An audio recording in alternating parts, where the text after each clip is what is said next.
دیکھیں، یہ ہمارے ملک کا المیہ اس سے زیادہ کیا ہو سکتا ہے کہ سپریم کورٹ کے ججز خود جو ہے وہ اپنا عدم تحفظ محسوس کرتے ہوئے وہ شکایت کناں ہیں.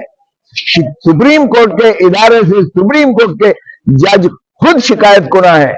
اس سے زیادہ المیہ کیا ہو سکتا ہے ہمارے عدالتی نظام کے انحطاط کا؟ تو میں سمجھتا ہوں کہ چیف جسٹس قاضی فائز عیسیٰ صاحب کو یہ سوچنا چاہیے.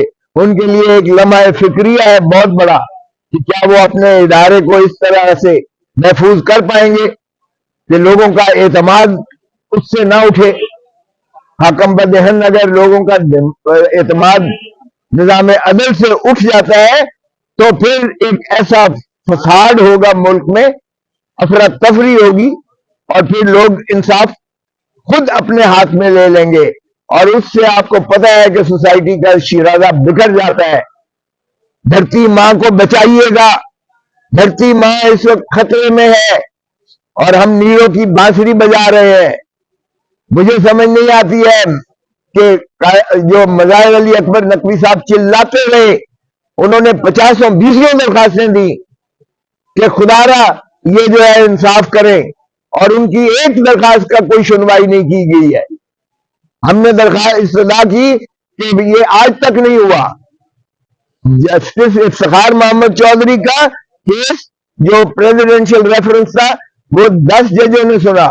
قاضی فائز عیسیٰ کا کیس خود 10 ججوں کی جو ہے بینچ بنی تھی، اور یہاں 3 جج صاحبان بٹھا دیے جب مظاہر علی اکبر نقوی نے کیا، اور 2 دن بحث ہوتی رہی. اور اسی چیز پر جو ہے ہم نے واضح کر دیا کہ 209 آرٹیکل میں 2 ہی طریقے ہیں جس میں جو ہے کمیشن وہ اختیار سماعت حاصل ہے اس کو، اور وہ ہے ایک پریزیڈنشل ریفرنس. اور ان تینوں کیسز میں جو میں نے عرض کیے، چاہے وہ افتخار محمد چودھری کا تھا، چاہے وہ جسٹس قاضی فائز عیسیٰ صاحب کا تھا، چاہے وہ جسٹس شوکت صدیقی کا تھا، ان میں صدارتی ریفرنس ہے آرٹیکل 209 میں جس پر کمیشن نے جو ہے وہ ایکشن لیا تھا. اور پھر 1 منٹ لیا، اور پھر اس کے بعد یہ ہے کہ یہ جو ہے دوسری طریقہ یہ ہے کاگنیزنس لینے کا کہ on its own source on its own source, کسی کی درخواست پر کمپلینٹ پر نہیں آج تک ہوا. اور دیکھیں اگر اس طرح سے ہمارا ایڈورسریل سسٹم آف جسٹس ہے، ایک فریق کے حق میں فیصلہ ہوتا ہے، دوسرے فریق کے خلاف فیصلہ ہوتا ہے.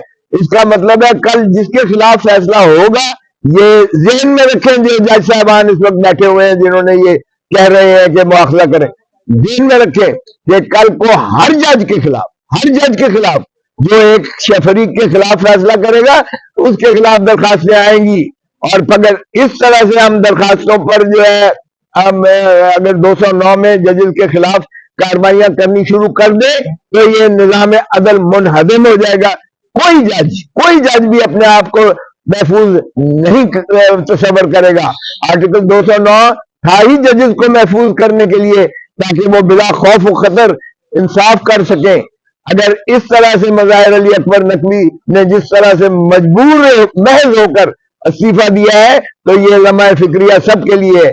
اور پھر اس کی تائید میں یا اس کی سپورٹ میں پھر جو اعجاز الاحسن نے کیا ہے، بہت بڑی بات ہے کہ اگلا چیف جسٹس تھا اعجاز الاحسن، اسی سال اکتوبر میں اس نے چیف جسٹس کا منصب جو ہے سنبھالنا تھا، اور اتنی لمبی اس کی جو ہے ججی کا میعاد جو ہے وہ ایک دم منہدم کر دی گئی ہے. اور وہ ایسا شریف النفس شخص جو اتنا قابل اور کمپیٹنٹ ہے، اس کی طرح فیصلے پڑھیے گا، اور اس نے جس طرح سے اپنا آپ کو جوڈیشری میں اپنا ڈگنیٹی اور گریس کے ساتھ جس طرح سے اس نے نبھایا ہے یہ منصب فرضی منصب جو ادا کی نبھایا ہے، اس کی مثال میں سمجھتا ہوں نہیں ملتی ہے. اور یہ وہ لوگ ہیں جو اپنے اپنے فیلڈز میں ایکسل کرتے تھے. سپریم کورٹ یتیم ہوتی چلی جا رہی ہے. تو اس لیے اگر ہمارا نظام عدل اسی طرح عدم تحفظ کے شکار میں اور بھی جو ہے اس میں شکست و ریخت ہونے لگی تو پھر اللہ ہی حافظ ہے ہمارا. اور یہ سارا سیرا جو ہے یہ لندن پلان کا تاج پوشی کے لیے پاکستان تشریف لائے ہیں، یہ انہی کی کارکردگی لندن پلان کا حصہ ہے. انہوں نے جب کیا ہے تو عدالت کو دولخت کیا ہے، انہوں نے چمک کی ریت ڈالنا شروع کر دی تھی، انہوں نے عدالت پر حملے کیے، انہوں نے چیف جسٹس کو معزول کروایا جب ان کے خلاف کوئی کارروائی کرنے جاتا ہے۔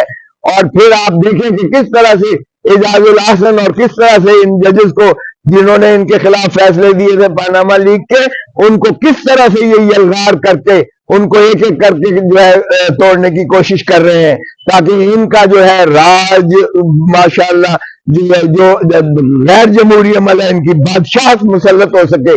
تو پاکستان کے عوام 8 فروری کو آپ کو بتا دیں گے، جواب دے دیں گے۔ آپ نے تمام قیادت کو اندر کر دیا ہے پی ٹی آئی کی، لیکن آپ پھر بھی خائف ہیں، آپ بلے کے نشان سے خائف ہیں، آپ جیل میں ایک شخص جو ہے 804 نمبر قیدی سے خائف ہے، اور آپ الیکشن میں فیس نہیں کر سکتے ہیں۔ آپ کے امیدوار کسی حلقے میں جا کے کیمپین نہیں کر سکتے ہیں، جو ان کی درگت بنتی ہے عوام کی نظر میں۔ نفرت اور غیر و غضب جو ہے عوام کی اس سے ڈرے۔ تو اس لیے میں سمجھتا ہوں کہ اس لیے میں سمجھتا ہوں کہ ان کو ہوش کے ناخن لینے چاہیے۔ دھرتی ماں اس وقت رو رہی ہے، دھرتی ماں میں اس سے خون رس رہا ہے۔ کیا ہم ماؤں کے ساتھ ایسا سلوک کرتے ہیں؟ خدا را ماں سے پیار کرنا سیکھو۔